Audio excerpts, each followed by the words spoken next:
Doing a second part of the Fox News poll I did a few days ago, where I'm going over the down ballot aspect of this poll, more specifically in the Senate aspect.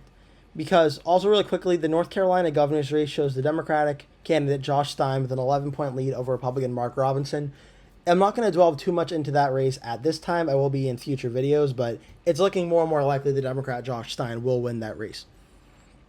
Now, onto the two Senate races mentioned here, where in the Arizona Senate race, Democratic candidate Ruben Gallego leads Republican Carrie Lake 56% to 41%. 15 percentage points Gallego leads over Lake. And Democratic incumbent Jackie Rosen leads Republican Sam Brown 55 to 41% in the Nevada Senate race. I also want to mention that this poll did polls for the states of Nevada, Arizona, Georgia, and North Carolina.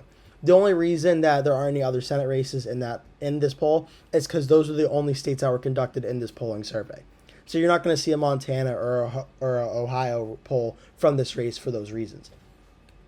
But first things first, let's go to the Senate map in this because this is really remarkable. At 15 points, if this poll were to be correct, that just hits my threshold where Arizona is not likely, it's not lean, it is safe for Ruben Gallego if it's a 15-point win margin in Arizona at 56 to 41. And Nevada would be likely by 1 percentage point to go for Jackie Rosen over the Republican Sam Brown.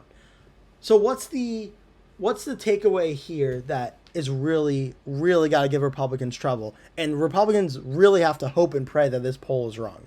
Because the Republicans have a very narrow path right now to getting the Senate majority, but a path that I think is definitely attainable, where the Republicans, if they can win Montana and win every other state they already hold, plus West Virginia, which is flipping due to Joe Manchin retiring, that'll get Republicans to 51. So I don't think there's much of a question, at least for right now, that I think Republicans will get a very narrow Senate majority. But could the Republicans expand on their Senate majority if they get it? That was the question.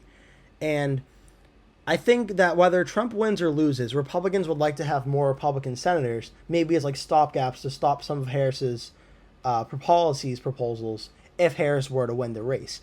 And maybe Republicans saw an opportunity in Wisconsin, Ohio, Pennsylvania, Michigan, Nevada, and Arizona, and that would probably be realistically the best they could do. Republicans would hope for Virginia or Minnesota, but I think they know those are pretty much out of reach. And this would be like the Republicans' best case scenario where everything breaks them and everything goes perfect.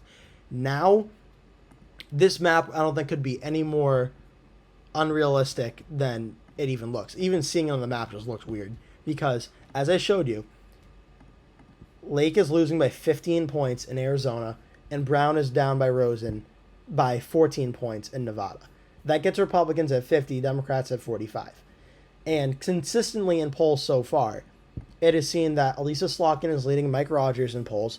The only thing I'll say is there's a lot of undecided vote left in that race, so an upset by Rogers is not impossible, but the Democrat, I would bet, is certainly favored to win right now.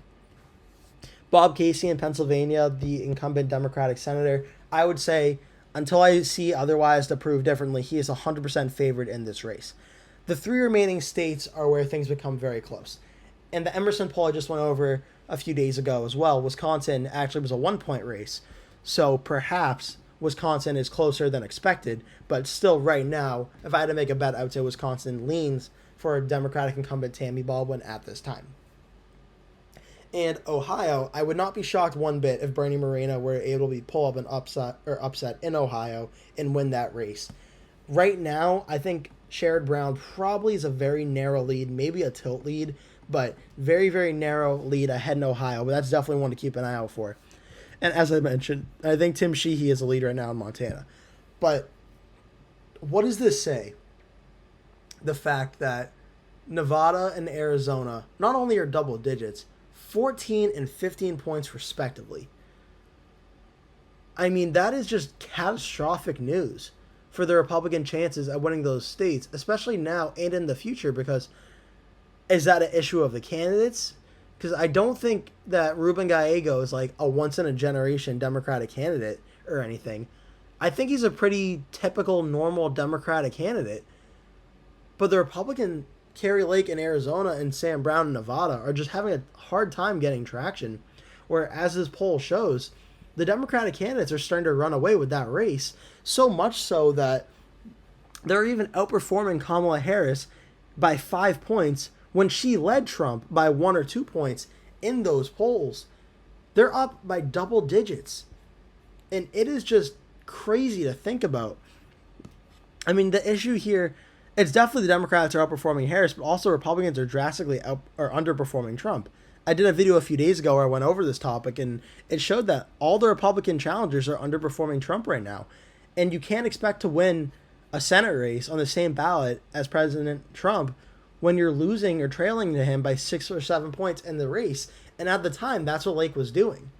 But now, if we check the averages and the poll's been factored into it, let's just see where the races stand at this time for this. On the Real Clear Politics Senate map right now, we see that Republicans at 50, Democrats 46. Nevada and Arizona are no longer considered toss-ups. They're now considered lean Democratic states, as is the state of Wisconsin. But again, we'll be going about that later on in like future videos. We'll be delving more into that.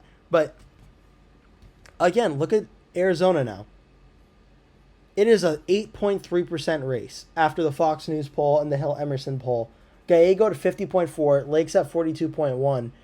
Gallego's breaking that 50% margin, barring a massive miss by polls, and meaning the polls are so wrong in Arizona that they're just completely wrong. Harris has not broken 42 percentage points since the beginning of August. The average for her is getting about 42%. She's not losing Arizona. She's getting crushed in Arizona. She's absolutely getting crushed in this state. And we look at the state of Nevada, where, again, Jackie Rosen, 50.4%, Sam Brown, 40.3%. He's not gone above 41% in any poll so far. He's not losing Nevada. He's getting crushed in Nevada. And this is definitely a big problem for the Republicans if they're trying to win back the Senate, is what if these polls are more indicative of the election right now? At least at the Senate level, where Arizona, Nevada, they go for over 15 percentage points. What's stopping Michigan, Ohio, or Wisconsin, Ohio, Pennsylvania from doing the same? Where even the momentum carries over, where even Montana ends up being a lean Democratic state. Is it completely, out there to say this could happen? I don't think so. Every single one of these races, except for Michigan that I gave the Democrats, have a Democratic incumbent senator that the people in the state have already voted for. So this is not an unrealistic map at all. And it's very, very interesting that the Democrats at the Senate level are outperforming the Republicans by so much. And I think one thing definitely it's important to note here is, of course, incumbents are always have an advantage over their challengers, pretty much always in politics. But it's very interesting to see just how much of an advantage the incumbent has over the Republican challengers this time around. But it's very, very interesting. But I mean, what else can I say? I don't know how much of a wake-up call Republicans need. The fact that Nevada is 14 points, Arizona is 15 points. I mean, this is just terrible news for the Republicans, that these states, it's not that the Democrats winning, it's that the Democrats is blowing the candidates out of the water. So much so, they could probably start focusing their attention onto a state like Montana, trying to save a vulnerable incumbent senator, onto a state like Ohio, trying to save a Democratic incumbent senator, Michigan, helping an open candidate, Pennsylvania, where if Bob Casey's numbers continue to be where they are now, where I'm just going to go back and look that up very, very closely, Pennsylvania, still considered a toss-up on RCP, but Casey's up by 7.6. If Casey can put that race into the likely Democratic column, that's 50 to 46. Democrats have more resources to pool into Montana, Wisconsin, Michigan, and Ohio, and give them better chances in these states. I mean, this is just a complete disaster for the Republicans in these two states. And it really doesn't make sense either, because the Democratic incumbent in Nevada, I mean, she's pretty well approved of, but not drastically, not 15 points well approved of. And Arizona's the same way, where the Democrat is not drastically performing super well in the approval polls, but the Republican candidate, Carrie Lake, is just not able to get any support or any traction in that race. And this is definitely, if this isn't a warning sign for the Republicans, this is a red alarm bell 100%, because Republicans, if they want any chance of winning the Senate, have to take this seriously and put more of an effort out there to win this race, because right now it is a complete Democratic blowout. That'll do it for today's video. Thank you so much for watching. Please remember to give this video a like, click subscribe, share it with your friends and family, and stay tuned as I'll be posting a video now for every single day leading up until Election Day. Thank you so much for watching. Hope to see you in a future video.